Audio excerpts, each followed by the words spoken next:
Creating a BigCommerce store is a straightforward process to establish your online shop. Here's how. Sign up for BigCommerce. Go to BigCommerce.com and click Start your free trial. Enter your email, business details, and create a password to register. Choose your store name.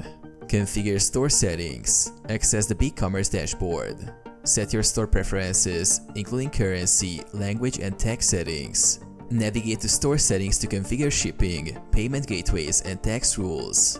Add products. Go to Products, add product in the dashboard. Enter product details like title, description, price, and SKU.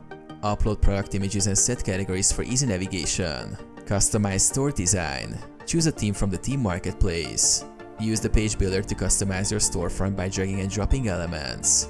Add your logo, banner images, and adjust colors to match your branding. Launch your store. Set up a domain name. Test the checkout process and ensure everything works smoothly. When ready, make your store live and start selling.